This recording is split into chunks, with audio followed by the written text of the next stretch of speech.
నమస్కారం. జై కిసాన్ న్యూస్ పశు సంపద కార్యక్రమానికి స్వాగతం. మన భారతదేశంలో వ్యవసాయం, దాని అనుబంధ పరిశ్రమ పశుపోషణ చాలా ముఖ్యమైనవి. పశుపోషణ లాభదాయకంగా ఉండాలంటే అధిక పాల ఉత్పత్తి అనేది చాలా అవసరం. అధిక పాల ఉత్పత్తి కోసం రైతు సోదరులు ఏం చేయాలి, పశువుల విషయంలో ఎలాంటి జాగ్రత్తలు తీసుకోవాలి మొదలైన విషయాల గురించి మనకి వివరించడానికి పశువైద్య విశ్వవిద్యాలయంకు చెందిన అసోసియేట్ ప్రొఫెసర్ డాక్టర్ మల్శెట్టి వెంకటేశ్వర్లు గారు ప్రస్తుతం మంతపాటి స్టూడియోలో ఉన్నారు. ఆయన అడిగి మరిన్ని విషయాలు తెలుసుకుందాం. నమస్తే అండి.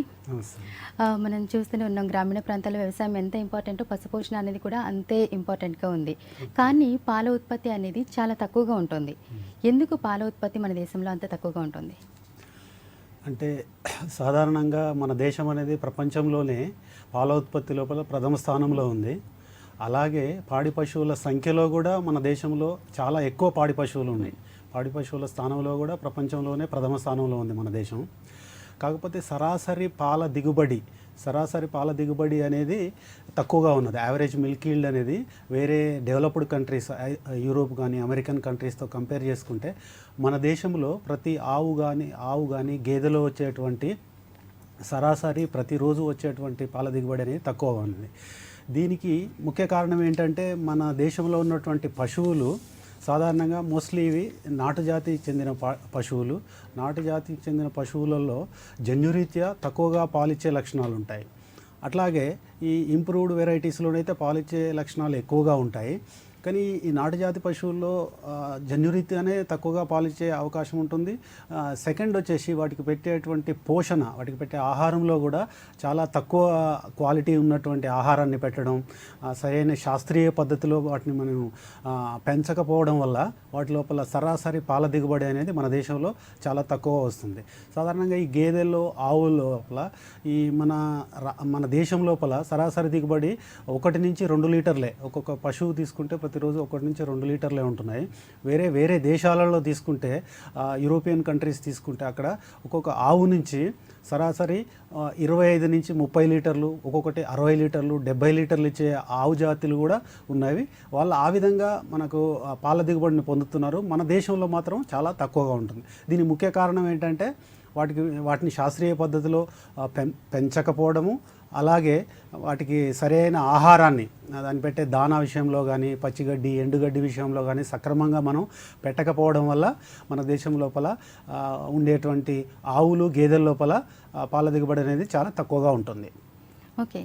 అయితే ఇప్పుడు మనం చూస్తూనే ఉన్నాం, ఆహారం సరిగ్గా ఇవ్వకపోవడం వల్ల మాత్రమే పాల ఉత్పత్తి తక్కువగా ఉంటుంది అనుకోవాలి. అసలు ఎట్లాంటి ఆహారం ఇస్తే పాల ఉత్పత్తి ఇంకా పెరగడానికి, సరాసరి పాల దిగుబడి ఏదైతే ఉందో ఇది పెరగడానికి ఛాన్స్ ఉంటుంది? ఈ సాధారణంగా ఈ పాడి పశువులు, గేదెలు కానీ ఆవులను కానీ తీసుకుంటే వాటికి 3 రకాల ఆహారం అనేది అవసరం ఉంటుంది. అందులోపల ముఖ్యమైనది పచ్చిగడ్డి, ఎండుగడ్డి మరియు దానా అనే 3 రకాలటువంటి ఆహార పదార్థాలను కనుక మనము సమపాలలో ఇచ్చినట్లయితే పాడి పశువుకు అన్ని రకాల పోషకాలు సమపాలలో అంది అవి ఎక్కువగా పాలిచ్చే అవకాశం ఉంటుంది. మొదటిగా ఈ పచ్చిగడ్డి అనేది చాలా ముఖ్యమైనది పాడి పశువుల లోపల. పచ్చిగడ్డి అది తిన్నంత మనం ఇవ్వాల్సి ఉంటుంది. ఇచ్చినట్లయితే దానికి ఆ పొట్ట అనేది రూమెన్ అంతా నిండుగా అవుతుంది. నిండుగా అవడం వల్ల వాటి లోపల జీర్ణక్రియ బాగా ఎక్కువైపోయి సూక్ష్మక్రిముల ద్వారా జరిగేటువంటి ఈ ఫర్మెంటేషన్ ప్రాసెస్ ఎక్కువైపోయి దానికి ఎక్కువ ఎనర్జీ వచ్చే అవకాశం ఉంది. అట్లానే శరీర బరువుని బట్టి, పాల దిగుబడిని బట్టి మనం పాడి పశువుకు మేత పెట్టాల్సి ఉంటుంది. అట్లనే ఎండుగడ్డి కూడా పెట్టాలి. అట్లనే దానా కూడా శరీర బరువును బట్టి పెట్టాల్సి ఉంటుంది. ఓకే. అయితే మన దేశంలో ప్రస్తుతం పశువుల మేపు అనేది ఎలా ఉంది, అసలు ఎలా ఉండడం అవసరం? సాధారణంగా మన దేశంలో ఇంతకుముందు చెప్పుకున్నట్టు మన దేశం లోపల శాస్త్రీయ పద్ధతి లోపల పాడి పశువులను చాలా వరకు పెంచడం లేదు. కొన్ని ఆర్గనైజ్డ్ ఫామ్స్లో తప్ప మామూలు గ్రామాలలో రైతులైతే సాధారణంగా బయట గ్రేజింగ్కి పంపిస్తున్నారు. గ్రేజింగ్ బయట మేపడానికి పంపించినప్పుడు ఆ బయట దొరికేటువంటి గడ్డి తిని అవి ఎంతో కొంత పాలిస్తున్నాయి. అంతే తప్ప ఇంటికి వచ్చిన తర్వాత వాళ్ళు ఇంకా కొంచెం పచ్చిగడ్డి వేయడము, అట్లానే దానా మిశ్రమం, దాని యొక్క పాల దిగుబడిని బట్టి దానా మిశ్రమం కానీ తౌడు లాంటి మిశ్రమము, అట్లానే కుడితి పెట్టడం అలాంటివి చేస్తే ఇంకా కూడా పాలు ఎక్కువ వచ్చే అవకాశం ఉంటుంది. కనుక మన దగ్గర శాస్త్రీయ పద్ధతి లోపల ఈ యొక్క ఫీడింగ్ అనేది చేయడం లేదనేది చెప్పుకోవచ్చు. ఓకే. అయితే ఇప్పుడు పశువులకి ఇచ్చే ఆహారంలో తేడా ఉంటుంది కదా. మామూలు పశువులకి ఇచ్చే ఆహారం ఒకలా ఉంటుంది, పాడి పశువులకైతే ఇంకొంచెం ఎక్స్ట్రా కేర్ తీసుకోవాల్సి ఉంటుంది. అసలు పాడి పశువుల విషయానికి వస్తే ఎలాంటి ఆహారం ఇవ్వడం అవసరం అంటారు? ఇప్పుడు పాడి పశువుల లోపల మనం చెప్పినట్టు వాటి శరీర బరువును బట్టి, గేదెలు కానీ ఆవులు కానీ శరీర బరువును బట్టి 300 కేజీల, 400 కేజీలు, 500 కేజీల శరీర బరువును బట్టి మనం పెట్టాలి. ఈ పచ్చిగడ్డి, ఎండుగడ్డి, దానా అనేది 3 రకాలుగా పెట్టి వాటికి సంబంధించినటువంటి న్యూట్రియంట్స్ అన్నీ కూడా కరెక్ట్గా మీట్ అవుతున్నాయా లేదనేది క్యాలిక్యులేట్ చేసుకొని మనం ఇవ్వాల్సి ఉంటుంది. అట్లానే ఈ యొక్క శరీర బరువును బట్టి అది ఏ ఈతలో ఉంది, మొదటి ఈతలో ఉందా, రెండో ఈతలో ఉందా, మూడో ఈతలో ఉందా అనేది అది కూడా మనం తీసుకోవాలి. అట్లానే పాడి పశువుల లోపల పాలిచ్చేటువంటి పాల లోపల వెన్న శాతాన్ని బట్టి కూడా మనం ఈ యొక్క దానా మిశ్రమాన్ని కానీ గడ్డిని పెట్టాల్సి ఉంటుంది. అదే ఆవుల్లోనైతే ఆవు పాల లోపల 3 నుంచి 4% వెన్న ఉంటుంది. అదే గేదె పాలలో అయితే 7, 8, 8.5% వెన్న ఉంటుంది. కనుక ఈ ఆవు పెట్టేటువంటి ఆహారం లోపల మనము ఈ పచ్చిగడ్డి అనేది చాలా పుష్కలంగా మేపాల్సి ఉంటుంది. ఎక్కువగా వేసినట్లయితే పాల దిగుబడి ఎక్కువగా వస్తుంది, దాంట్లో వెన్న శాతం కూడా తక్కువగా ఉంటుంది కాబట్టి అది సరిపోతుంది. పచ్చిగడ్డితో దానా కొంచెం పెట్టాల్సి ఉంటుంది. అలా కాకుండా గేదెల్లోనైతే వాటిలో వెన్న శాతం ఎక్కువగా ఉంటాయి, పాలు చిక్కగా ఉంటాయి కాబట్టి వాటి శరీర బరువు కూడా ఎక్కువ ఉంటుంది. ఆవులతో కంపేర్ చేసుకుంటే గేదెల లోపల శరీర బరువు అనేది ఎక్కువగా ఉంటుంది. కనుక ఆ శరీర బరువుకు తగినంత మనం ఆహారాన్ని, దానికి తగినటువంటి పోషకాలు ఉన్నటువంటి ఆహారాన్ని మనం అందించాల్సి ఉంటుంది. కనుక ఈ గేదెల విషయంలో కొంచెం ప్రత్యేక శ్రద్ధ తీసుకోవాలి. ఆ పాలలో వెన్న శాతం పెరగాలంటే కూడా వాటికి సంబంధించినటువంటి ఆహార పదార్థాలను మనం వాటికి ఇచ్చేటువంటి ఆహారంలో కలపాల్సి ఉంటుంది. అలా అయితే వాటి లోపల పాల దిగుబడి తగ్గకుండా, అట్లానే పాలలో ఉన్నటువంటి నాణ్యతను కూడా తగ్గకుండా ఉండే అవకాశం ఉంటుంది. ఓకే. అయితే ఇప్పుడు మీరు చెప్పారు అధిక పాల ఉత్పత్తి కోసం పచ్చిగడ్డి అనేది కంపల్సరీ పెట్టాలని. అసలు పచ్చిగడ్డి అనేది అధిక పాల ఉత్పత్తికి ఏ విధంగా అవసరం, దీనికి సంబంధం ఏంటి? అది పచ్చిగడ్డి అంటే ఇప్పుడు సాధారణంగా ఈ రూమినెంట్స్లో, ఈ పశువుల లోపల పచ్చిగడ్డి అనేది చాలా ఇష్టంగా తింటాయి. ఈ పచ్చిగడ్డి లోపల ఏంటంటే పచ్చిగడ్డి మనం అన్ని రకరకాలుగా చెప్పుకోవచ్చు.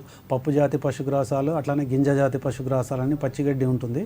ఇందులోపల ఈ గింజ జాతి లోపల మనం ఈ మొక్కజొన్న, జొన్న, అలాగే ఇంకా ఈ పెరినియల్ గ్రాసెస్ అంటారు, ఆ పారాగ్రాస్, గినీ గ్రాస్, కో1, కో2, కో3, కో4 అనే వెరైటీస్ అన్నీ కూడా మనం పచ్చిగడ్డి అంటే గింజ జాతి పచ్చిగడ్డి లోపల వస్తుంటాయి. అలాగే పప్పు జాతి పశుగ్రాసాలకు వచ్చేసరికి మనకు బర్సీము, లూసర్ను, అలసంద, జనుము ఇలాంటివన్నీ కూడా పప్పు జాతి పశుగ్రాసాల్లోకి వస్తుంటాయి.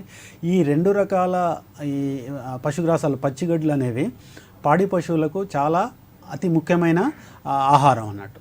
ఇప్పుడు పప్పు జాతి పశుగ్రాసాలు, గింజ జాతి పశుగ్రాసాలు అంటే 1:3 రేషియో లోపల మనం కనుక పెట్టినట్లయితే అవి చాలా ఇష్టంగా తింటాయి. ఈ పచ్చిగడ్డి లోపల వాటికి పాల దిగుబడిని పెంచడానికి ఉపయోగపడేటువంటి పోషకాలని ఎక్కువగా ఉంటాయి. సాధారణంగా విటమిన్లు ఎక్కువ ఉంటాయి. మినరల్స్ లోపల కాల్షియము, ఫాస్ఫరస్, సోడియం, పొటాషియం లాంటిది. విటమిన్ లోపల ఫోలిక్ యాసిడ్, వైటమిన్ ఏ అనేది ఎక్కువగా ఉంటుంది. పచ్చిగడ్డి గ్రీన్ కలర్లో ఉంటుంది కాబట్టి బీటా క్యారోటిన్ అనేది ఉంటుంది. ఈ బీటా క్యారోటిన్ అనేది పచ్చిగడ్డి ద్వారా పశువు యొక్క శరీరంలోకి పోయిన తర్వాత అది వైటమిన్ ఏ లాగా కన్వర్ట్ అవుతుంది. ఈ వైటమిన్ ఏ అనేది పాల దిగుబడికి చాలా ఉపయోగపడుతుంది. వైటమిన్ ఏ ఎంత ఎక్కువగా ఇస్తే అంత ఎక్కువగా పాలు వచ్చే అవకాశం ఉంటుంది. అట్లానే ఈ వైటమిన్ ఏ పాల దిగుబడితో పాటు పశువు యొక్క శరీరం లోపల ప్రత్యుత్పత్తి అవయవాలు పెరగడానికి, ఇంకా రోగనిరోధక శక్తి పెరగడానికి, ఈ విధంగా చాలా ఉపయోగాలు ఉన్నటువంటి ఈ 2 రకాల పచ్చి గడ్డులను మనం కనుక పాడి పశువులకు ఇచ్చినట్లయితే అధికంగా పాలు పొందే అవకాశం ఉంటుంది. పాల దిగుబడి అనేది గణనీయంగా పెరుగుతుంది ఎప్పుడైతే మనం పచ్చిగడ్డిని పాడి పశువుకు తిన్నంత ఇవ్వాల్సి ఉంటుంది. సాధారణంగా ఈ గేదెలు ఈ 400 కేజీల నుంచి 450 కేజీల శరీర బరువు ఉన్నటువంటి గేదెలకు ప్రతిరోజు 20 నుంచి 25 కేజీల పచ్చిగడ్డి అవసరం ఉంటుంది.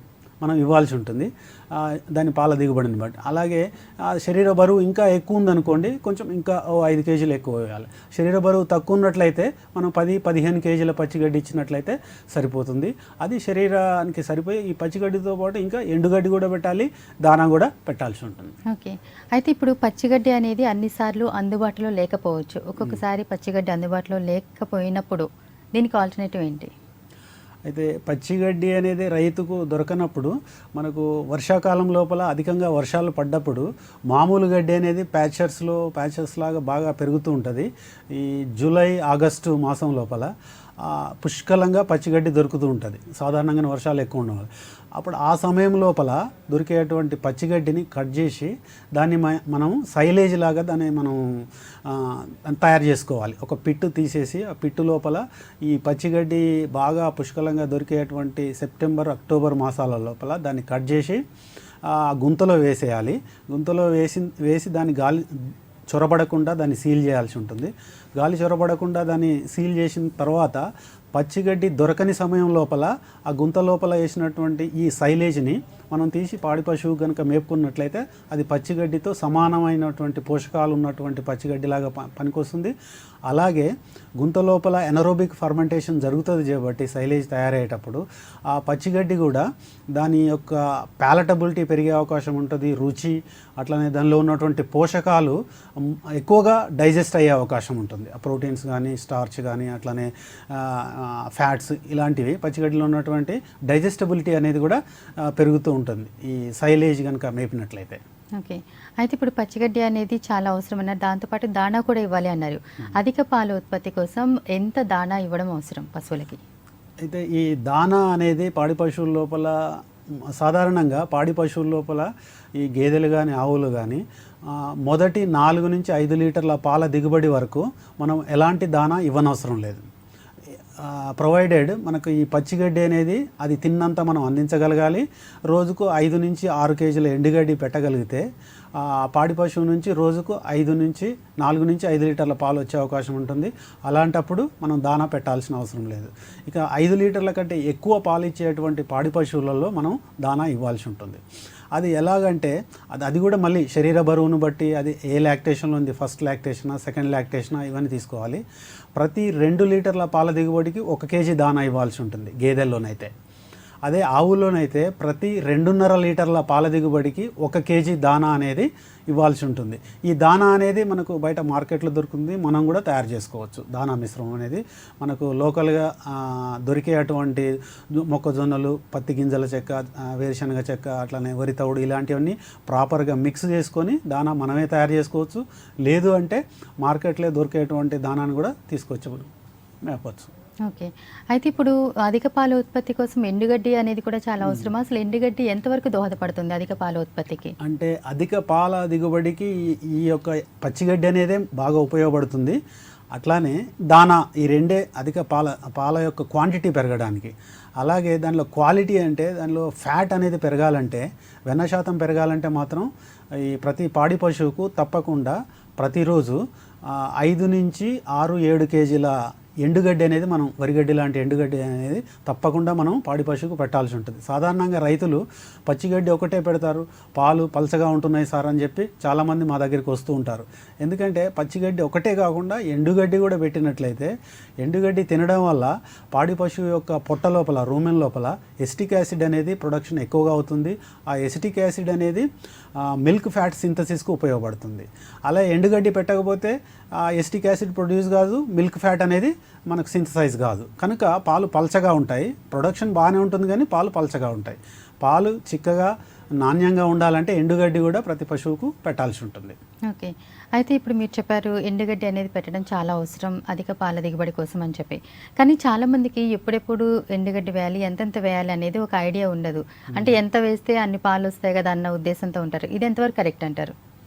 అంటే ఎండుగడ్డి అనేది ప్రతి పాడి పశువుకు అవసరం అని చెప్పుకున్నాం కదా. ఈ యొక్క ప్రతి పాడి పశువు శరీర బరువు గేదెలోనైతే 7 కేజీలు 8 కేజీల వరకు ఎండుగడ్డి పెట్టాల్సి ఉంటుంది. అలాగే ఆవులోనైతే 5 కేజీలు, 4 నుంచి 5 కేజీలు సరిపోతుంది. కానీ ఈ 4 నుంచి 5 కేజీలు ప్రతి రోజుకు ప్రతి పశువుకు అవసరం ఉంటుంది. అలాంటి దాన్ని మనం 2 భాగాలుగా చేసి ఉదయం ఒక 2 కేజీలు, సాయంత్రం ఒక 2 కేజీలు, లేకపోతే ఆవుల్లోనైతే. గేదెలోనైతే ఉదయం 3.5 కేజీలు, సాయంత్రం 3.5 కేజీలు అలా చేసి మనం మేపినట్లయితే అది దాని యొక్క డైజెస్టిబిలిటీ కూడా ఎక్కువగా వచ్చి దాని అరుగుదల ఎక్కువగా ఉండి దాని లోపల ఎస్టిక్ యాసిడ్ ప్రొడక్షన్ ఎక్కువ ఉంటుంది. అలాగే పాల దిగుబడి పెరిగి పాలలో నాణ్యత, ముఖ్యంగా వెన్న శాతం, మనకు మార్కెట్ లోపల రైతులకు లాభం రావాలంటే పాల లోపల వెన్న శాతం ఎక్కువ ఉండాలి. ఈ వెన్న దానిలో ఉన్నటువంటి బటర్ ఫ్యాట్ బేస్తోనే మనకు ప్రైస్ అనేది ఫిక్స్ చేస్తారు కాబట్టి మనకు ఫ్యాట్ కంటెంట్ ఎక్కువ రావాలంటే ఎండుగడ్డి అనేది తప్పకుండా పెట్టాల్సి ఉంటుంది. ఓకే, ఇప్పుడు దానా కూడా చాలా అవసరం, కానీ దానా అనేది ప్రతిసారి బయట కొనడం అనేది చాలా ఖర్చుతో కూడుకున్న పని రైతుకి. సో దానా అనేది ఇంట్లో తయారు చేసుకునే ఛాన్స్ ఉందా, అసలు ఎట్లా తయారు చేసుకోవచ్చు? అవును, దానా మిశ్రమము అనేది మనము లోకల్గా దొరికేటువంటి చీప్లీ అవైలబుల్ ఇంగ్రీడియంట్స్, రైతులు బయట నుంచి ట్రాన్స్పోర్ట్ చేసే ట్రాన్స్పోర్టేషన్ కాస్ట్ ఇవన్నీ ఎక్కువ అవుతుంటాయి కాబట్టి తన పొలంలోనే కొన్ని రకాల ఈ మొక్కజొన్నలు అనేవి సాధారణంగా చాలామంది రైతులు వేసుకుంటూ ఉంటారు. మొక్కజొన్నలు లేకపోతే జొన్నలు అవి తీసుకోవాలి. అట్లానే వరి తవుడు, అట్లానే ఈ వేరుశనగ చెక్క అంటారు, groundnut cake, cotton seed cake, sunflower cake, అట్లానే రెడ్ గ్రామ్ చున్నీ, గ్రీన్ గ్రామ్ చున్నీ, అంటే ఇప్పుడు dal mill industry by products అవి కూడా మనం ఇంక్లూడ్ చేసుకోవచ్చు పశువుల దానా లోపల. మినరల్ మిక్చరు, సాల్ట్, ఇవన్నీ మొలాసెస్ దొరికితే మొలాసెస్, లేకపోతే బెల్లం నీళ్ళు, ఇవన్నీ కలుపుకొని ఒక ప్రపోర్షనేట్ లోపల మనం కలుపుకోవాల్సి ఉంటుంది. ఉదాహరణకు మొక్కజొన్నలు ఒక 50 కేజీలు, అట్లానే వేరుశనగ చెక్క ఒక 15 కేజీలు, వరి తౌడు 20 కేజీలు, ఈ మినరల్ మిక్చర్ 2 కేజీలు, సాల్ట్ అనేది 1 కేజీ, ఇట్లా ప్రతి 100 కేజీలకు ఈ ప్రపోర్షనేట్ లోపల కనుక మనం తయారు చేసుకున్నట్లయితే మనం చేసినటువంటి ఈ కలిపినటువంటి ఇంగ్రీడియంట్స్, ఈ దానా దినుసులన్నీ కలిపి ఇవన్నీ పౌడర్ చేయాల్సి ఉంటుంది. ఇవన్నీ కూడా పౌడర్ చేయాలంటే మనకు హ్యామర్ మిల్ అనేది అవసరం ఉంటుంది, గ్రైండరు లేకపోతే హ్యామర్ మిల్. రైతులు తను స్తోమత ఉంటే ఒక హ్యామర్ మిల్ కొనుక్కొని తన దగ్గరే చేసుకోవచ్చు. లేదు అంటే ఎక్కడన్నా మిల్ దగ్గరికి తీసుకెళ్ళి ఈ యొక్క దినుసులన్నింటినీ ఈ ప్రపోర్షనల్లో తీసుకెళ్ళి అక్కడ గ్రైండ్ చేయించుకొని అక్కడే మిక్సర్ కూడా ఉంటుంది, మిక్స్ చేయించుకొని ఆ బ్యాగ్లో తీసుకొచ్చుకున్నట్లయితే అది దానాగా తయారవుతుంది. ఇలా తయారు చేసినటువంటి దాని లోపల శక్తినిచ్చే పదార్థాలు ఉంటాయి, అట్లానే మాంసకృతులు ఉంటాయి, లవణ మిశ్రమం ఉంటుంది, ఉప్పు, ఇలాంటి అన్నీ కూడా సమపాల లోపల పాడి పశువు యొక్క పాల దిగుబడిని పెంచడానికి లేకపోతే అలానే తగ్గకుండా ఉంచడానికి ఉపయోగపడేటట్టు ఉంటుంది.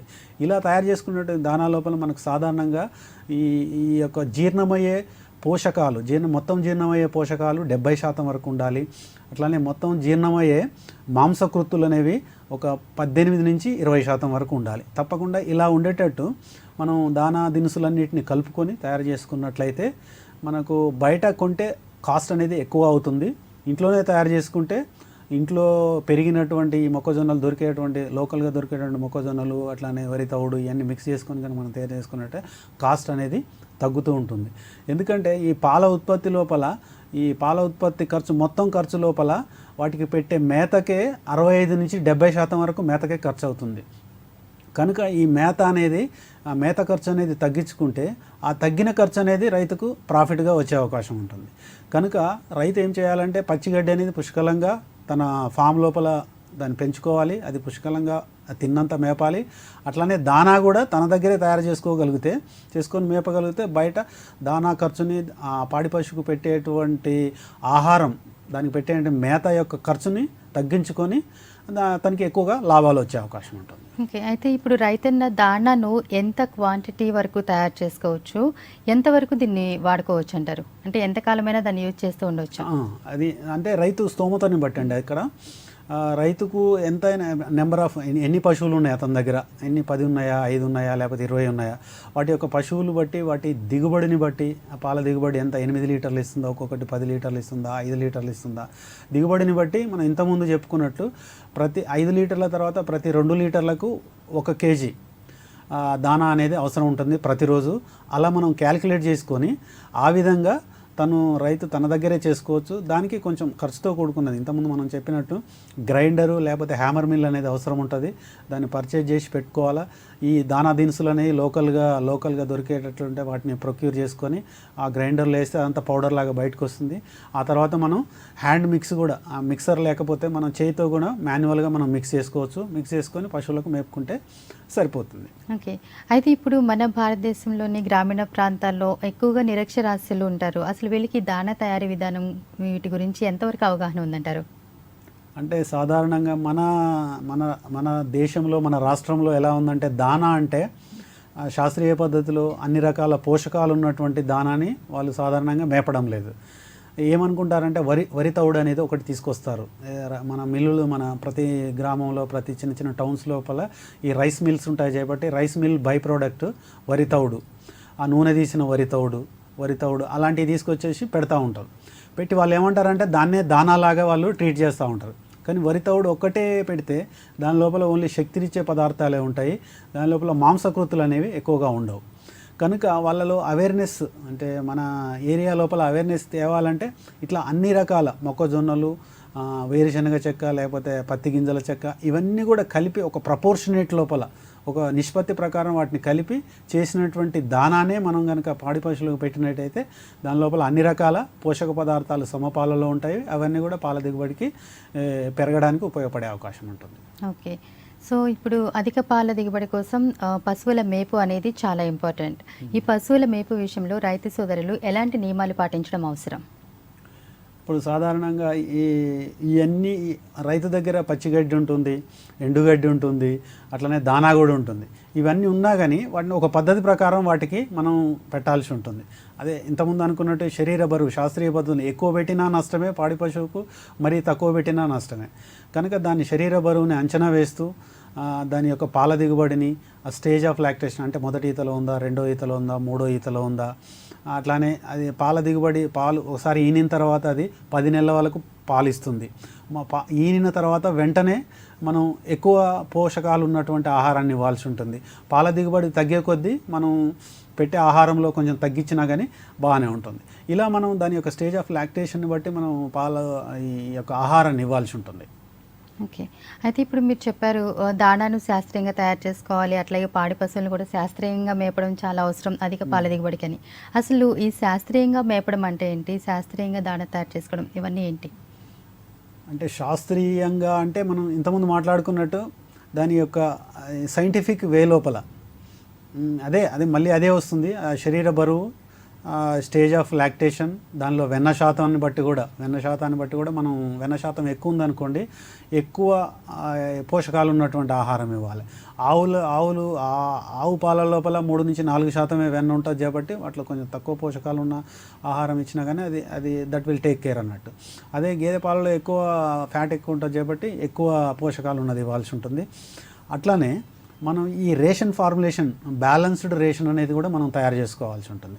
ఈ బ్యాలెన్స్డ్ రేషన్ లోపల పచ్చిగడ్డి, ఎండుగడ్డి, దానా ఈ 3 ఉండేటట్టు మనం తయారు చేసుకొని ఈ పచ్చిగడ్డి ఒక 25 కేజీలు, ఎండుగడ్డి ఒక 7 కేజీలు, అలానే దానా యొక్క దాని పాల దిగుబడిని బట్టి ఫస్ట్ మనం దాన్ని అసెస్మెంట్ చేయాలి. పాలు ఎన్ని ఇస్తుంది, ఎంత శరీర బరువు ఉంది, ఏ స్టేజ్లో ఉంది, ఫ్యాట్ ఎంత ఉంది, ఇవన్నీ అసెస్మెంట్ చేసుకున్న తర్వాత మనం ఈ 3 రకాల ఆహార పదార్థాలను కలిపేసి ఎండుగడ్డి, పచ్చిగడ్డి, దానా అనేవి కలిపి మనం రేషన్ ఫార్ములేషన్, బ్యాలెన్స్డ్ రేషన్ తయారు చేసుకొని ఆ విధంగా ఎంత ఎండుగడ్డి అవసరం ఉంటుంది, ఎంత పచ్చిగడ్డి, ఎంత దానా పెడితే దానికి ప్రజెంట్గా ఇచ్చేటువంటి పాల దిగుబడికి సరిపడేటువంటి పోషకాలు అంటే దానికి సంబంధించిన కార్బోహైడ్రేట్లు, ప్రోటీన్లు, ఫ్యాట్స్, వైటమిన్స్ అండ్ మినరల్స్ ఇవన్నీ కూడా వాటికి అందుబాటులోకి వస్తాయా లేదనేది మనం సైంటిఫిక్ వే లోపల క్యాలిక్యులేట్ చేసి ఇచ్చినట్లయితే దానికి శరీరం లోపల ఈ పోషకాల లోపం అనేది రాకుండా ఉండి అది పాల దిగుబడి అనేది పెరిగే అవకాశం ఉంటుంది. ఓకే. అయితే పాడి పశువులకి ఎట్లాంటి ఆహారం పెట్టాలి అనేది మనం మాట్లాడాము ఇప్పటివరకు. అప్పుడే ఈనిన ఆవు, గేదె ఇవి ఉంటాయి, వీటికి ఎలాంటి ఆహారం పెట్టడం అవసరం అంటారు? అది ఇప్పుడు అప్పుడే ఈనిన తర్వాత అంటే ఇమీడియట్లీ ఆఫ్టర్ పార్చురేషన్ అంటే దూడ పుట్టగానే ఆవు కానీ గేదె కానీ స్ట్రెస్ కండిషన్లో ఉంటుంది. అంతకుముందు 10 months 9 months ప్రెగ్నెన్సీ తర్వాత దూడ వస్తుంది. ఆ టైం లోపల పోషకాలు ఇప్పుడు దూడ పుట్టగానే ఇమీడియట్లీ ఆఫ్టర్ పార్చురేషన్ ఆ ఆవులో కానీ గేదెలో కానీ పాల ఉత్పత్తి అనేది స్టార్ట్ అవుతుంది. మిల్క్ అడ్డర్ నుంచి మిల్క్ సింథసిస్కు ఎక్కువ పోషకాలు అవసరం ఉంటుంది. ఆ మిల్క్ సింథసిస్కి అడ్డర్ లోపల పొదుగు నుంచి పాలు రావాలంటే అలాగే అది ఈనగానే అది తీసుకునే ఆహారం అనేది తగ్గిపోతుంది. ఎందుకంటే ఆ పార్చురేషన్ ఈనేటప్పుడు ఉన్నటువంటి స్ట్రెస్ వల్ల దానికి ఆకలి వేయకపోవడం తగ్గిపోతుంది, ఫుడ్ అనేది ఇంటేక్ అనేది తగ్గిపోతుంది. కానీ పాల ఉత్పత్తికి పోషకాలు అనేవి చాలా అధికంగా అవసరమవుతాయి. అలాంటి టైం లోపల మనం ప్రత్యేక శ్రద్ధ తీసుకోకపోతే పాడి పశువు చాలా అనారోగ్యానికి గురి అవుతుంది, ఒక్కొక్కసారి చనిపోయే అవకాశం కూడా ఉంటుంది. ఇప్పుడు ఈనిన తర్వాత వెంటనే ఫస్ట్ వీక్ వరకు ప్రత్యేకంగా అధికంగా పోషకాలు ఉన్నటువంటి, అధికంగా ఎనర్జీ, అధికంగా శక్తినిచ్చే పదార్థాలు, అధికంగా మాంసకృతులు ఉన్నటువంటి విటమిన్లు, మినరల్స్ ఉన్నటువంటి ఆహారాన్ని మనం అందించాల్సి ఉంటుంది. అలా అందించినట్లయితే ఆ స్ట్రెస్ అనేది ఈనిన తర్వాత వెంటనే ఉన్న 1 వీక్లో ఉన్నటువంటి స్ట్రెస్ని కోపప్ చేయడానికి ఇలాంటి అధికంగా పోషకాలు ఉన్న ఆహారం ఇస్తే అది తట్టుకుంటుంది. ఆ తర్వాత ఆ మిల్క్ ఇనిషియేషన్ కూడా ఇప్పుడు నెక్స్ట్ మనకు 10 months అది పాలు ఇవ్వాలి చేపట్టి ఫస్ట్ 1 week 2 weeksలో ఇచ్చేటువంటి ఆహారం అనేది చాలా ఇన్ఫ్లుయెన్స్ చేస్తుంది నెక్స్ట్ పాలు ఇవ్వడానికి. ఆ టైంలో నెగ్లెక్ట్ చేస్తే ఆ తర్వాత అంతా కూడా మిల్క్ సింథసిస్ స్టార్టింగ్లోనే అది ఆగిపోతుంది. ఆ తర్వాత మనం ఎంత మేత పెట్టినా ఏం చేసినా కానీ అది మళ్ళీ సింథసిస్ అనేది ఎక్కువగా రావడానికి అవకాశం ఉండదు. కనుక చాలా జాగ్రత్తలు తీసుకోవాలి. ఫస్ట్ వీక్ లోపల అధికంగా పోషకాలు ఉన్నటువంటి ఆహారాన్ని అందించాల్సి ఉంటుంది. ఓకే, అయితే ఇప్పుడు మనం చూస్తున్నాం పశుపోషణ అనేది ఒక పరిశ్రమగా మారిపోయింది. ఇప్పుడు పశుపోషణ లాభదాయకంగా ఉండాలి అంటే అధిక పాల ఉత్పత్తి అనేది చాలా అవసరం. కానీ చాలామంది కమర్షియల్ పర్పస్ చేస్తున్నారు ఇప్పుడు పశుపోషణ అనేది. ఈ కమర్షియల్ పర్పస్ పశుపోషణ చేసేవాళ్ళు అధిక పాల దిగుబడి కోసం ఏం చేయాలంటారు? ఎలాంటి జాగ్రత్తలు తీసుకోవాలి? ఇప్పుడు కమర్షియల్ స్కేల్ లోపల వాళ్ళు చేస్తున్నారు చేపట్టి, అంటే కొన్ని ఆర్గనైజ్డ్ డైరీ ఫార్మ్స్ లోపల ఇప్పుడు పాల దిగుబడి ఎక్కువ రావాలంటే వాళ్ళు లాభం ఎక్కువ రావాలంటే ఇంతకుముందు చెప్పుకున్నట్టు దానికి పోషణకు అయ్యే ఖర్చు అనేది 65 నుంచి 70% వరకు పోషణకు ఖర్చు అవుతుంటుంది. వాటికి పెట్టే ఆహార ఖర్చు అనేది తగ్గించుకోవాలి. అవి తగ్గించుకోవాలంటే తను ఏం చేయాలంటే పాడి పశువులతో పాటు తనకున్నటువంటి భూమి లోపల ఈ పచ్చిగడ్డి అనేది పెంచుకోవాల్సి ఉంటుంది. పచ్చిగడ్డిలో లోపల కూడా లెగ్యూమ్ జాతి, నాన్ లెగ్యూమ్ జాతి, ఇంతకుముందు చెప్పుకున్నటువంటి బర్సిమ్, లూసర్న్, కౌపీ అలాంటివి, అట్లానే పారాగ్రాస్, నేపియర్ గ్రాస్, కోవన్ కోట్ ఇంప్రూవ్డ్ వెరైటీస్ వచ్చినాయి ఈ మధ్య. అంటే పర్ ఎకర్ ఎక్కువ పచ్చిగడ్డి అనేది ఎక్కువగా వస్తుంది. అలాంటివన్నీ కూడా పెట్టుకొని అవి తిన్నంత వాటికి మేపుతూ ఉండాలి. అలాగే వాటి శరీర బరువును బట్టి మనం దానాన్ని కూడా, ఆ దానా కూడా వాళ్ళు ఏం చేసుకోవాలంటే తన లోకల్ లోపలనే తన దగ్గరే తయారు చేసుకొని వాళ్ళకి కనుక మేపినట్లయితే, వాటి పశువులకు మేపినట్లయితే దానా ఖర్చును తగ్గి వాళ్ళకు లాభం ఎక్కువ వచ్చే అవకాశం ఉంటుంది. ఓకే, అంటే ఇప్పుడు కమర్షియల్ పర్పస్ అంటే ఇప్పుడు పశువులు ఎన్ని ఉండాలి అని ఏం లేదు. అంటే ఎన్ని పశువులకి ఎంత మేత, వాళ్ళు దాణ తయారు చేసుకోవాలంటే దీనికి సంబంధించి వాళ్ళకి ఎట్లాంటి అవేర్నెస్ ఉంది? ఇప్పుడు మీరు పశు వైద్య విశ్వవిద్యాలయం నుంచి వాళ్ళకి ఏమైనా సలహాలు, సూచనలు ఎలాంటివి ఇస్తూ ఉంటారు? అంటే అది ఒక ఇండస్ట్రీగా ఇప్పుడు చేపడుతున్నారు కాబట్టి. అవును, ఇప్పుడు వాళ్ళు ఎప్పుడైనా మా దగ్గరికి వచ్చినప్పుడు రైతులు పెట్టాలనుకుంటే, ఏదైనా డైరీ ఫామ్ పెట్టాలని వస్తూ ఉంటారు మా దగ్గరికి. పెట్టాలంటే ఫస్ట్ మేము ఫాడర్ గ్రో చేయమని చెప్తాం. అంటే యానిమల్స్ కొనే కంటే ముందే ఫస్ట్ అనేది ఈ పచ్చిగడ్డి అనేది నాటాల్సి ఉంటుంది. పచ్చిగడ్డి నాటిన తర్వాత అది 60 నుంచి 70 రోజులకు అది కటింగ్కి వస్తుంది. అది కటింగ్కి వచ్చే స్టేజ్ లోపలనే మనం యానిమల్స్ని తీసుకురావాలి. అప్పుడు వాటిని స్టార్ట్ చేయాలి. కొంతమంది ఏం చేస్తారంటే అవగాహన లేకుండా ఫస్ట్ యానిమల్స్ తీసుకొస్తారు. యానిమల్స్ వచ్చిన తర్వాత అప్పుడు గడ్డి గింజలు అనేవి చల్లుతూ ఉంటారు. చల్లి అవి రావడానికి 60 days పడుతుంది. ఈ యానిమల్స్ వచ్చిన తర్వాత ఈ 60 days వాటికి సరైన మేత ఉండదు. మేత ఉండకపోవడం ఏమవుతుందంటే అవి పాల దిగుబడి తగ్గిపోతుంటుంది. ఒక్కోసారి అవి మొత్తం ఎండిపోయే అవకాశం కూడా ఉంటుంది. కనుక వాళ్ళకి ఏం చేస్తామంటే ఈ విధంగా మీరు కనుక తయారు చేయండి. ఫస్ట్ గడ్డి ప్లాన్ చేసుకోండి. గడ్డి తర్వాత యానిమల్స్ తీసుకురండి. తీసుకొచ్చిన తర్వాత వాటికి ఉదయం, సాయంత్రం జాగ్రత్తలు తీస్తూ ఈ గడ్డి అనేది పచ్చిగడ్డి, ఎండుగడ్డి, దానా అనేది ఒక పద్ధతి ప్రకారం కనుక శాస్త్రీయ పద్ధతిలో సైంటిఫిక్ వేలో కనుక ఫీడ్ చేసినట్లయితే వాటిలో పాల దిగుబడి అనేది తగ్గకుండా ఉంటుంది. అట్లానే వాటి ఆరోగ్యం కూడా బాగుండి తొందరగా మళ్ళీ ఎదకొచ్చే అవకాశం ఉంటుంది. ఎదకొస్తే మళ్ళీ అది కన్సీవ్ అయిపోయి మళ్ళీ ఒక 10 నెలలకే మళ్ళీ ఇంకొక దూడ వచ్చే అవకాశం ఉంటుందని మేము సలహాలు ఇస్తుంటాం. ఓకే, అయితే ఇప్పుడు వ్యవసాయ వ్యర్థ పదార్థాలు కూడా పశుపోషణ కోసం ఉపయోగించవచ్చు, పశువులను మేపడానికి, అట్లాగే అధిక పాల దిగుబడికి తోడ్పడతాయని చెప్పి అంటున్నారు. అసలు వ్యవసాయ వ్యర్థ పదార్థాలు అంటే ఏంటి? ఇవి ఏ విధంగా తోడ్పడతాయి అధిక పాల దిగుబడికి? అయితే ఇప్పుడు మనకు కాస్ట్ అనేది, ఫీడ్ కాస్ట్ అనేది 65 నుంచి 70% అవుతుంది అని అంటున్నాము. ఈ దానా బయట కొనుక్కోవడం, మనం తయారు చేసుకోవాలనుకున్నా కానీ ఇప్పుడు అన్నీ కూడా దానా దినుసులు, మొక్కజొన్నలు, జొన్నలు అవి కూడా 16-17 రూపాయల వరకు కేజీ వచ్చినాయి. ఇవన్నీ కూడా శక్తినిచ్చే పదార్థాలు, మాంసకృతులు ఇచ్చే పదార్థాలు అనేవి దానా దినుసులలో ఉంటాయి. ఇలా కాకుండా వ్యవసాయ వ్యర్థ పదార్థాలు అనేవి అంటే అగ్రికల్చరల్ బై ప్రొడక్ట్స్ అంటారు. అట్లనే వీటిని అన్కన్వెన్షనల్ ఫీడ్స్ అని కూడా ఉంటారు. అంటే అన్కన్వెన్షనల్ అంటే మనం కన్వెన్షనల్గా రెగ్యులర్గా ట్రెడిషనల్గా ఫీడ్ చేసే మొక్కజొన్నలు, జొన్నలు, పచ్చిగడ్డి, ఎండుగడ్డి ఇలా పెడుతుంటాం. అవన్నీ కన్వెన్షనల్ ఫీడ్స్. అవి కాకుండా అన్కన్వెన్షనల్ ఫీడ్స్ అనేవి కూడా మనం ఉదాహరణకు అవి అన్కన్వెన్షనల్ ఫీడ్స్ అంటే వ్యవసాయ వ్యర్థ పదార్థాలు.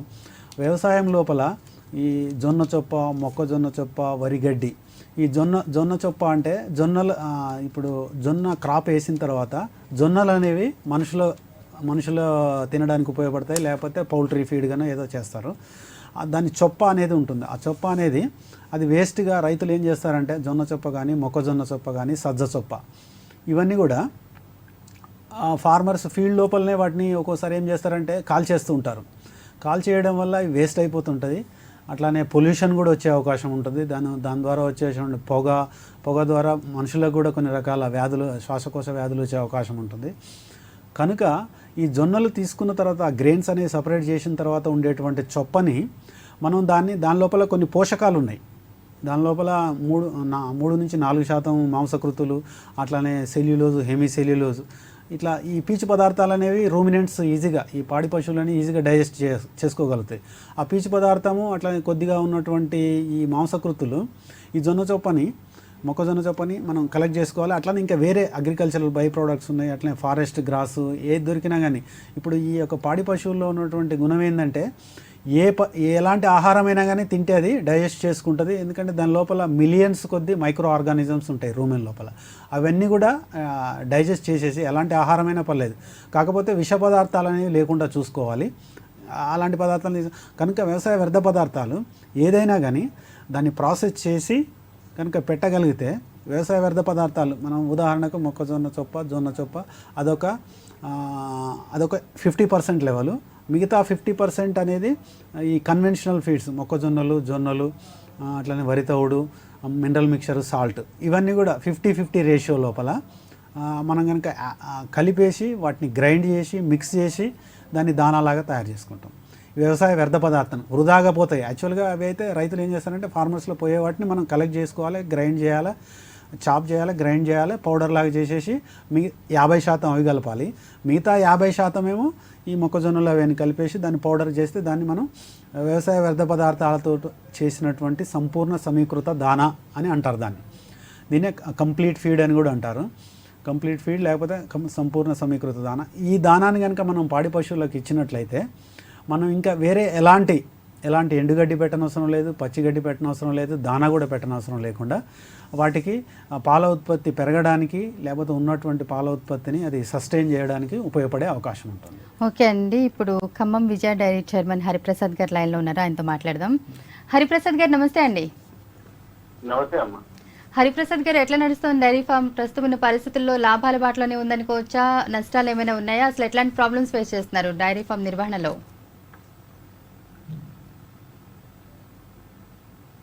హరిప్రసాద్ గారు చెప్పండి మేడం. వినిపిస్తుందండి. ఇప్పుడు డైరీ ఫామ్ లాభాల బాటలో నడుస్తుందండి? డైరీ ఫామ్ అంటే రైతులు పెట్టుకునే డైరీ ఫామ్ అంటే లేకపోతే డైరీ అండి? విజయ డైరీ అండి. విజయ డైరీ అండి. విజయ డైరీ అయితే లాభాలు అంటే ఇప్పుడు ప్రైవేట్ వాళ్ళకి పోసినట్టుగా గవర్నమెంట్ డైరీలకి రైతులు పోయలేకపోతున్నారు. అంటే ఇప్పుడున్న పరిస్థితుల్లో ఇప్పుడు విజయ డైరీ విషయానికి వచ్చినా, మిగతా డైరీ ఫార్మ్స్ విషయానికి వచ్చినా నిర్వహణలో ఎట్లాంటి నష్టాలు, ఎలాంటి ఒడిదుడుకులు ఎదురవుతున్నాయి? అంటే విజయ డైరీకి పోటీగా ఈ ఖమ్మం జిల్లాలో చూసినట్టయితే ప్రైవేట్ డైరీలు 25 ప్రైవేట్ డైరీలు ఉన్నాయి మేడం. ఓకే అండి, పశు వైద్య విశ్వవిద్యాలయం అసోసియేట్ ప్రొఫెసర్ ఉన్నారు డాక్టర్ మలిశెట్టి వెంకటేశ్వర్లు గారు, ఆయనతో మాట్లాడండి. సార్, ఇప్పుడు మీ దగ్గర రైతులకు దగ్గర ఏమన్నా సమస్యలు ఉన్నాయండి? అక్కడ మీరు పాలు కలెక్ట్ చేస్తూ ఉంటారు కదా డైలీ, అంటే వాళ్ళ దగ్గర నుంచి ఎలాంటి సమస్యల్ని మీరు జనరల్గా అబ్జర్వ్ చేస్తూ ఉంటారు? అంటే ఎలాంటి ప్రాబ్లమ్స్ చెప్తూ ఉంటారు మీకు పాల దిగుబడి లోపల? సాధారణంగా ఎలాంటి సమస్యలు చెప్తున్నారు? అంత ఓకేనా? సమస్యలు అంటే రైతుల కాడికి వచ్చేవరకే, ఇక్కడ మా జిల్లాలో వచ్చేవరకే రైతులు డైరీ ఫార్మ్స్ మెయింటైన్ చేయట్లేదండి. 1-2 లీటర్లే ఎక్కువ పోసే రైతులు ఉన్నారు. ఓకే. వాళ్ళు వచ్చేసి డైరీకి ఇక్కడ కలెక్షన్ సెంటర్స్ కి ప్లస్ ఇక్కడ ఉన్న సొసైటీలకి పాలు పోస్తూ ఉంటారు. ఓకే. పోయటం వల్ల రైతులకైతే బాగానే ఉంటుందండి. కాకపోతే గవర్నమెంట్ నుంచి ₹4 ఇన్సెంటివ్ ఇస్తున్నారు. ఓకే. ₹4 ఇన్సెంటివ్ ఇవ్వటం వలన రైతుకి అప్పటికప్పుడు ఆ ప్రతి బిల్లులో అది జమ కావటం లేదు. కాకపోవటం వలన రైతులంతా ప్రైవేట్ డైరీకి పోవాల్సి వస్తుంది. ఓకే. మేము అది ఎండి గారు దృష్టి కూడా చేసిపోయాం. రైతులు ₹4 తక్కువ వస్తున్నది, ఎప్పుడో ఇచ్చే డబ్బులు కానీ ఇప్పటికి ఇచ్చే డబ్బులకి తేడా వస్తుంది కాబట్టి మీరు బిల్ టు బిల్లు ₹4 కలిపి ఇవ్వమని మేము చెప్పడం జరిగింది. ఓకే.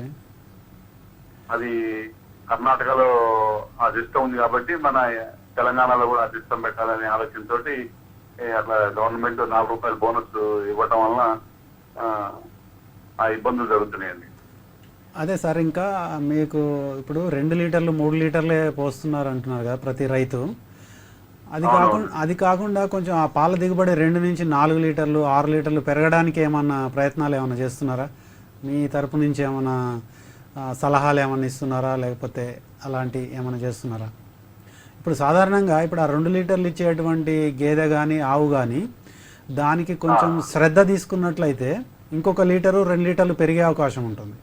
అది మీరు ఎలా చెప్పాలి అంటే వాళ్ళకు కొంచెం పచ్చిగడ్డి ఎక్కువ పెట్టండి, అట్లనే దానా కొంచెం పెట్టండి. శ్రద్ధ తీసుకుంటే ఆ 2 లీటర్స్ అనేది రైతుకు ఇంకో 2 లీటర్స్ యాడ్ అవుతుంది.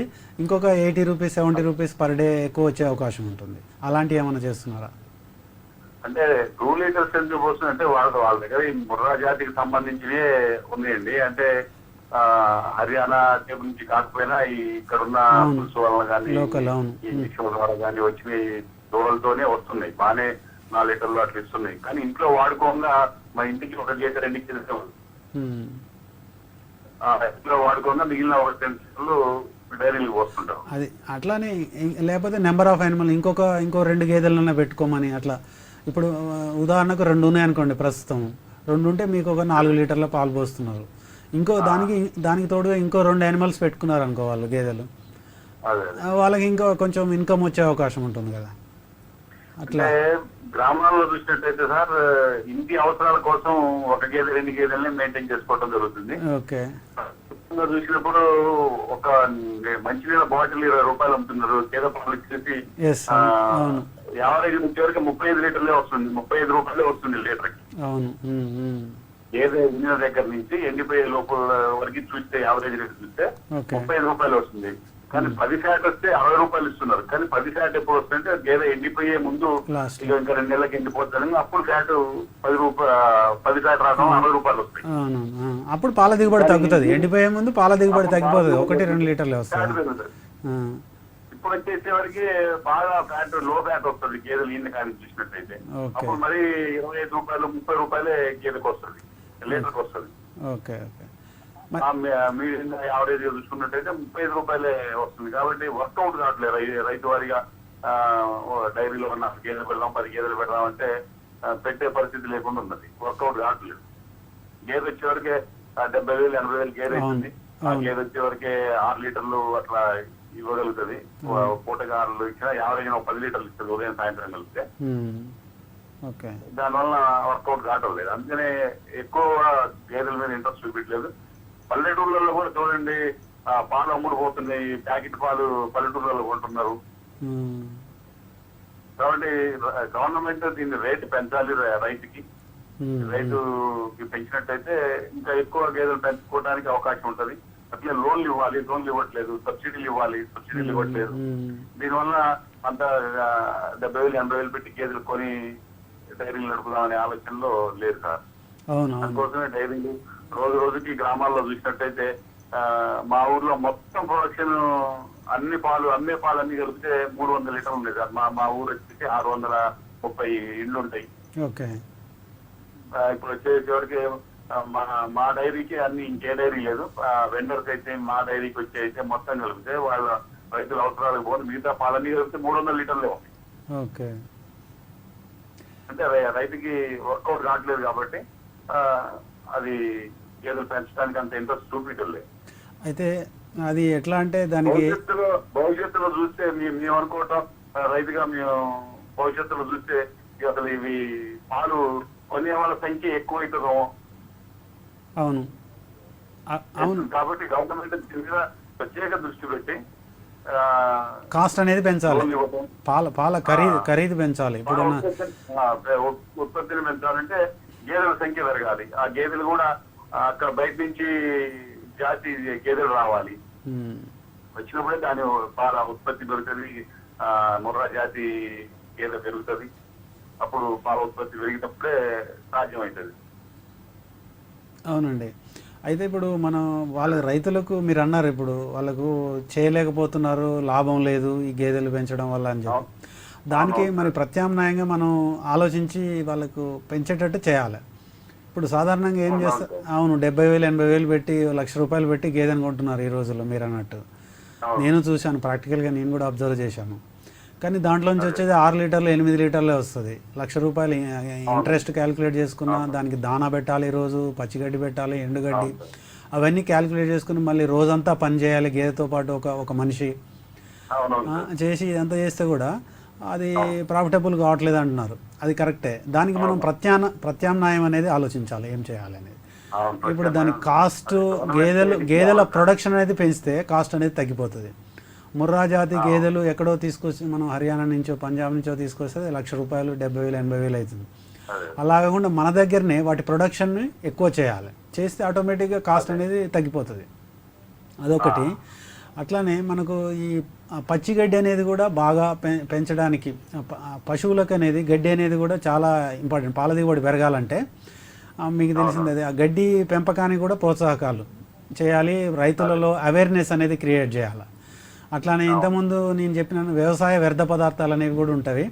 అవి తిన్నా కానీ పాడి పశువు పొట్ట నింపుకున్న తర్వాత దానికి సాటిస్ఫాక్షన్ వస్తుంది, రూమెన్ వచ్చిందంటే దాంతో కూడా పాల దిగుబడి వస్తుంది. ఈ మొక్కజొన్న పండే దగ్గర మొక్కజొన్న కానీ పత్తి కట్టె, కంది కట్టెలను కూడా మనం గింజలు తీసిన తర్వాత ఆ కట్టెని పౌడర్ లాగా చేయొచ్చు మనం. అట్లనే మొక్కజొన్న కట్టె చెత్త అంటారు కదా, మొక్కజొన్న, అట్లనే ఇవన్నీ కూడా మనం కలెక్ట్ చేసి వాళ్ళలో అవేర్నెస్ క్రియేట్ చేసి వాటన్నిటిని కూడా పౌడర్ చేసి వాటికి కొంచెం బెల్లపు నీళ్ళు, అట్లనే కొన్ని మొక్కజొన్నలు యాక్చువల్గానైతే 50 కేజీలు పడతాయి ప్రతి 100 కేజీ, ఇక్కడైతే ఒక 20 కేజీలు 15 కేజీలు. అంటే కాస్ట్ ఆఫ్ ఫీడ్ అనేది తగ్గిస్తాం అన్నట్టు. తగ్గియడం వల్ల వాళ్ళకు పాల దిగుబడి అనేది పెరుగుతుంది, కొంచెం వాళ్ళు ఇంట్రెస్ట్ చూపించే అవకాశం ఉంటుంది. దాంతో అది డైరీ ఇండస్ట్రీ అట్లనే చిన్న డైరీలు అనేవి కొంచెం ప్రాఫిటబుల్గా నడవడానికి అవకాశం ఉంటుంది. అట్లనే మినీ డైరీల సంగతి ఏంటంటే, ఏమైనా ఖమ్మంలో మీ దగ్గర మినీ డైరీ అంటే 10-20 ఉన్నాయి, ఏమైనా ఉన్నాయా? అట్లనే 100 వాళ్ళ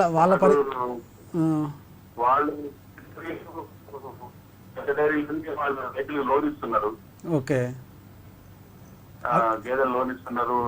అట్లనే రేటు ప్రైవేట్ డైరీలు రేట్ ఎక్కువ ఇస్తున్నది. పాలు పట్టే ఏజెంట్ ఉంటారు కదా ప్రైవేట్ డైరీలకి, ఓకే, వాళ్ళకి కమిషన్ ఎక్కువ ఇస్తున్నారు.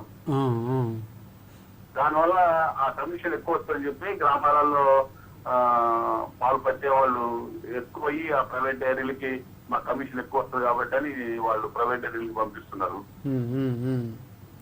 దానివల్ల గవర్నమెంట్ డైరీకేమో ఈ సొసైటీలకి కమిషన్ తక్కువ ఉంటుంది. వీళ్ళు సొసైటీకి వచ్చేవరకే ₹1 కమిషన్ ఉంటుంది, ప్రైవేట్ డైరీలకి వాళ్ళు ₹2 కమిషన్ ఇస్తున్నారు లీటర్. ప్రైవేట్ డైరీ పాలు ఎక్కువ పోతుంది. Okay okay. Same time sir sales card packet late ఇస్తుంది, ప్రైవేట్ డైరీ కూడా ₹4 ఇస్తున్నారు. షాప్ కానీ వీళ్ళు కానీ అందరూ ప్రైవేట్ డైరీ పాలు అమ్మటానికే మొగ్గు చూపుతున్నారు. ఎందుకంటే లీటర్ ₹4 వస్తుంది, ఇక్కడ వచ్చే ₹1.70 వస్తుంది.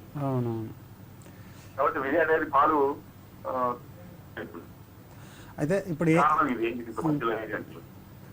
అవునండి. ఇప్పుడు అదే ఈ క్వాలిటీ ఉంటాయి. ఎందుకంటే ఇక్కడ పట్టడం మళ్ళీ అక్కడి నుంచి తీసుకుపోవటం, అందులో కెమికల్స్ కలపకుండా కేజెస్ ఒకటే ఉంటుంది సార్. ఇప్పుడు ఇవాళ 2వ తారీఖు అనుకుంటున్నారు, 2వ తారీఖు టేస్ట్ రాత్రి ప్యాకింగ్ అవుతుంది, 2వ తారీఖు టేస్ట్ మీద 1వ తారీఖు ప్యాకింగ్ అవుతుంది, 2వ తారీఖు పాలు అమ్మేస్తాం. ఓకే. అవి మూడో తారీఖు పనికి రావు, పాలు విరిగిపోతాయి. అవును. కానీ ప్రైవేట్ డైరీలు 3 days 4 days డేట్ వేసి అమ్ముతాయి. అందులో కెమికల్స్ కలిపి పాలు స్టాక్ ఉంటాం కూడా. ప్రిజర్వేటివ్స్ కలుపుతారు. అవును. అదే మన ప్యూర్ పాలు అయితే కెమికల్ అయిపోతే అవి ఎమ్మటి ఇరిగిపోతాయి. అవును. దీని వల్ల కూడా ఆ ప్రాబ్లం కూడా ఉంది. ఈ పాలు అమ్మే వాళ్ళ దగ్గర 4 లీటర్లు మిగిలిపోయినాయి అనుకోండి సార్, ఇవాళ రేపటికి అవి పనికి రావు. కస్టమర్ కూడా ఆ డేట్ చూసి కొనుక్కోడు, విరిగిపోతాయి. ఏం చేయాలంటే ఇమీడియట్ కూలింగ్ ఫ్రిడ్జ్లో పెట్టాలా, డీప్ ఫ్రిడ్జ్ లాంటివి అరేంజ్ చేసి ఎవరెవరి దగ్గర అయితే ప్రతి గ్రామానికి ఒకటి మిగిలిన పాలు ఉన్నాయి అనుకోండి. ప్రైవేట్ డైరీ వాళ్ళు ఏం చేస్తున్నారు సార్, షాప్కి రెంట్ ఇస్తున్నారు, ఫ్రిడ్జ్ ఫ్రీకి ఇస్తున్నారు. గవర్నమెంట్ డైరీకి వచ్చేవరకు ఇట్లాంటి ఫెసిలిటీస్ ఏం లేవు కాబట్టి విజయ డైరీ పాలు మార్కెట్ లోకి రాలేకపోతుంది. ఓకే. ఓకే. ఖమ్మం ఇప్పుడు హైదరాబాద్ సిటీ చూసుకుంటే సార్ 30 లక్షల లీటర్లు అవసరం ఉంటుంది కదా. విజయ డైరీ వచ్చేసి 3.5 లక్షలు అమ్మగలుగుతున్నాం. ఈ కమిషన్లు వాళ్ళు కొన్ని ఫెసిలిటీస్ ప్రొవైడ్ చేయడం వల్ల వాళ్ళు ఎక్కువ అమ్ముకోగలుగుతున్నారు. అట్లనే డైరీ గ్రామాలలో రైతుల దగ్గర కూడా పాలు సేకరణ కాడికి వచ్చేవరకే వాళ్ళు కమిషన్ ఎక్కువ ఇవ్వటం, లోన్లు ఇప్పించడం. అవసరం అయితే అసలు ఇది ఒక మాఫియా లాగా నడుస్తుంది సార్. నేనున్నా సార్.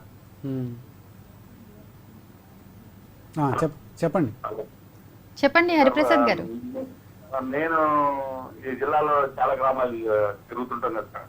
ఒక గ్రామంలో సాఫ్ట్వేర్ ఉన్న తండ్రి, లేకపోతే అమెరికాలో పిల్లలు ఉన్న తండ్రి, ఇట్లాంటి వాళ్ళు పాల్గొతున్నారు సార్. ఈ పాలు పెట్టే క్రమంలో ఆ ఊర్లో వచ్చే 300 కానీ 500 కానీ 1000 లీటర్లు కానీ తప్పనే పడుతుంది. తను ఆ గ్రామంలో ఒక 5 లక్షల రూపాయలు ఈ పాలనందరూ పెట్టుబడి పెడుతున్నాడు. రైతులందరికీ రైతులందరూ ఆ తనకే పాలు పోస్తున్నారు. ఇట్లా ఈ ఆసియా టైప్ లో కూడా మొత్తం వాళ్ళకి చెక్ ఇస్తాం, వాళ్ళు ఇష్టమైన వాళ్ళు కొంత కమిషన్ ఎన్ని చేయడం వల్ల ప్రైవేట్ డైరీలకి పాల్గొంటుంది. వాళ్ళే కల్తీ చేయడానికి కూడా ఎక్కువ అవకాశం ఉంది. ఎక్కువ పాలు వస్తాయి కాబట్టి దాంట్లో ఎక్కువ కల్తీ చేయడానికి అవకాశం దొరుకుతున్నట్టు కూడా. అన్నీ కూడా గవర్నమెంట్ టేకప్ చేయాలంటారు. మొత్తం ఈ కల్తీ పోవాలన్నా ఎంత కరెక్ట్ ప్రైస్ రావాలంటే అలా రావాలంటారు మీరు. గవర్నమెంట్ టేకప్ సార్, రైతులకి లోన్లు ఇప్పించడం,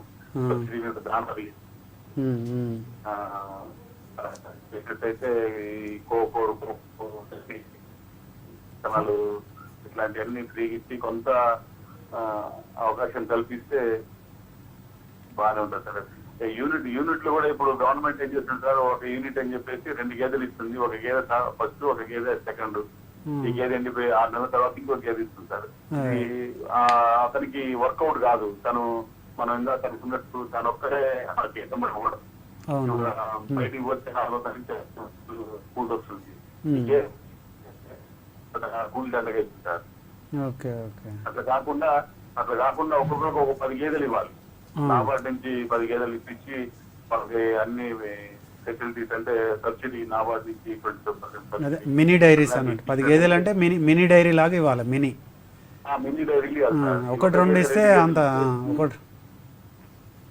ఇప్పుడు మీరు అన్నట్టు అది ఫీడ్ కట్టర్ ఇవన్నీ పెట్టుకోవాలంటే ఈ ఒక గేదె 2 గేదెలు ఉన్నోళ్ళు దాన్ని మెయింటైన్ చేయలేరు. ఎకనామికల్ కాదు వాళ్ళకు ఒక గేదెతో. ఎకనామికల్ కాదు. అందుకనే మినీ డైరీ ఒక 10 గేదెలు అట్లా ఇస్తే. మొన్న మా సెంట్రల్ బ్యాంక్ చైర్మన్ గారు విజయబాబు గారు కూడా మినీ డైరీలు ఇస్తానన్నాడు. కొంతమంది ప్రయత్నంలో ఉన్నట్టు తీసుకోవడానికి నాబార్డు నుంచి 25% సబ్సిడీ ఉంటుందని. అట్లా అయితే వాళ్ళకి కూడా 10 గేదెలు ఉంటాయి కాబట్టి చేతి నిండా పని ఉంటది. ఒక ఎకరం ఈ కోకోరు అట్లాంటి కట్టేసుకోగలిగితే మేత కూడా ప్రాబ్లం ఉండదు. అట్లా చేస్తేనే బాగుంటది. అవును. అట్లానే వీటితో పాటు పచ్చిగడ్డి, వ్యవసాయ వ్యర్థ పదార్థాలను కూడా తీసుకొని మినీ డైరీలు పెట్టారనుకోండి. వ్యవసాయ మినీ డైరీ పెట్టారని చాప్ కట్టర్ ఒకటి పెట్టుకుంటారు. అట్లనే గ్రైండర్ ఒకటి కొనుక్కున్నారు అనుకోండి, 50,000 60,000 పెట్టి కొనుక్కుంటే అది ఎప్పటికీ పర్మనెంట్గా ఉండిపోతుంది. అది ఈ వ్యవసాయ పదార్థాలు నియర్ బై దొరికేటువంటి ఎలాంటి వ్యవసాయ వ్యర్థ పదార్థాలైనా గేదెలు అరిగించుకునే శక్తి ఉంటుంది అన్నట్టు. వాటిని తీసుకురావడం, గ్రైండ్ చేయాలి, పౌడర్ లాగా చేసేసి వాటి ఆహారంలో కలిపేస్తే దానికి కొంచెం దానా ఖర్చు అనేది తగ్గే అవకాశం ఉంటుంది. దాంతో ఆ మినీ డైరీలు కూడా ప్రాఫిటబుల్గా నడవడానికి అవకాశం ఉంటుంది. అవునవును. ఓకే, థ్యాంక్ యూ హరిప్రసాద్ గారు. జై కిసాన్ న్యూస్ పశు సంపద లైవ్ షోకి ఫోన్ లైన్లో అందుబాటులోకి వచ్చినందుకు.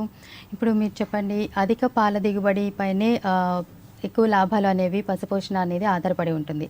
అసలు అధిక పాల దిగుబడి ప్రధానంగా ఏ అంశాలపైన ఆధారపడి ఉంటుంది? అధిక పాల దిగుబడి అనేది మొట్టమొదటిగా మనం సెలెక్ట్ చేసుకున్నటువంటి గేదె కానీ ఆవుని బట్టి ఉంటుంది ఫస్ట్. ఇప్పుడు మన లోకల్ జాతి అంటే అవి చాలా తక్కువ పాలు ఇస్తాయి. నాన్ డిస్క్రిప్ట్ అంటారు ఇండిజినస్ కౌస్. లోకల్ నాటు జాతి ఆవులు కానీ గేదెలు కానీ మనం ఎంత మేత పెట్టినా కానీ దాంట్లో నుంచి 2-3 లీటర్ల కంటే ఎక్కువ రావు. నెంబర్ 1 ఏం చేయాలంటే అధికంగా పాల దిగుబడి పొందాలంటే రైతు సంకర జాతి లేకపోతే అధిక పాల జార కలిగినటువంటి గేదెల్ని మనం సెలెక్ట్ చేసుకోవాలి. గేదెల్లోనైతే ముర్రా జాతి. ఈ ముర్రా జాతి గేదె అనేది ప్రపంచంలోనే అత్యంత ఎక్కువగా పాలిచ్చేటువంటి జాతిది ముర్రా జాతి.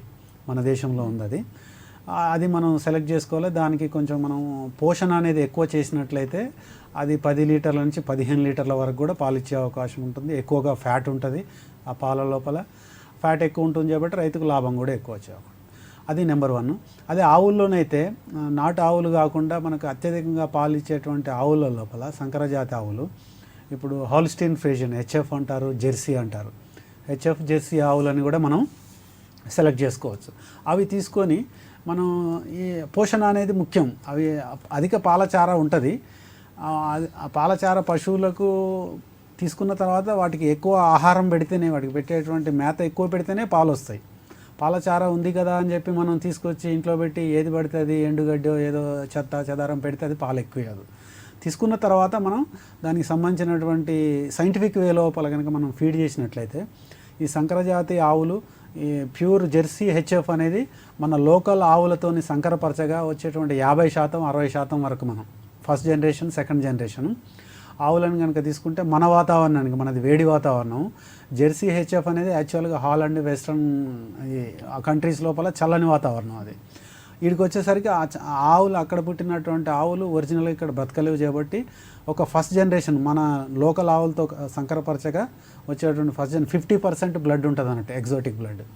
అలాంటి ఆవులు మన వాతావరణానికి తట్టుకుంటాయి. వాటి ద్వారా మనం 20-25 లీటర్ల పాలు కూడా తీసుకోవడానికి అవసరం ఉంటుంది ఒక రోజుకు ఒక్కొక్క ఆవు నుంచి. అలా తీసుకోవాలంటే మనం మళ్ళీ అదే పోషణ అనేది చాలా ముఖ్యం. గడ్డి అనేది బాగా పెట్టాలి, పచ్చిగడ్డి పెట్టాలి, దానా పెట్టాలి.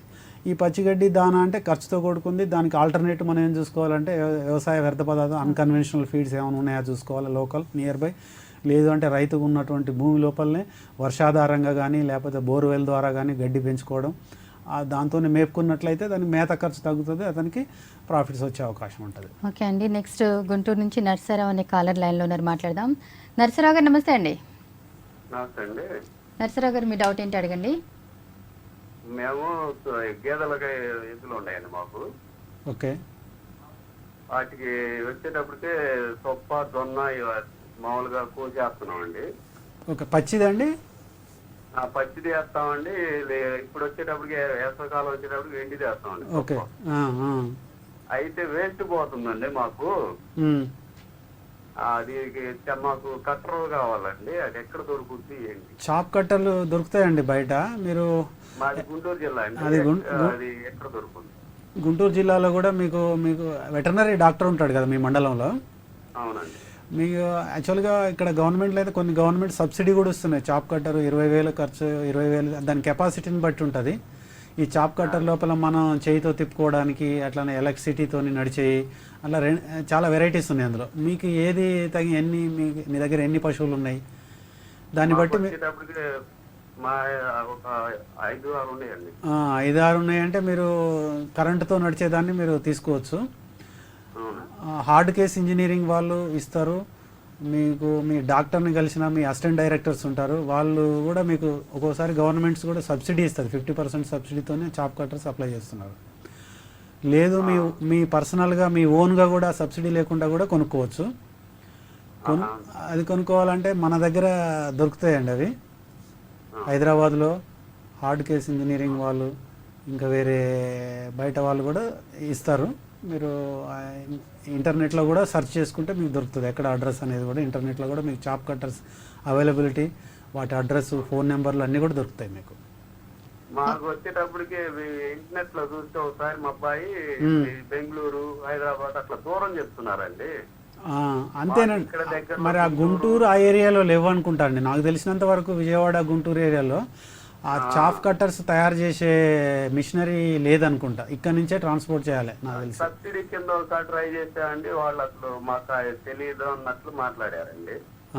నెట్ లో ఏది ఈ సేవలో చూసుకోండి అని అంటున్నారు. అదే నెట్లో, ఇంటర్నెట్లో చూసుకుంటే మీకు అంతే. నాగ్పూర్లో కూడా ఇటు మహారాష్ట్ర ఏరియాలో కూడా బాగా తయారు చేస్తారు. అక్కడైతే కొంచెం చీప్ కూడా ఉంటాయి. నాగ్పూర్, ఈ మహారాష్ట్ర ఏరియాలో కొన్ని టౌన్స్లో, అట్లనే హైదరాబాద్లో కూడా మీకు దొరుకుతాయి. అది మీకు చాలా ఉన్నాయండి.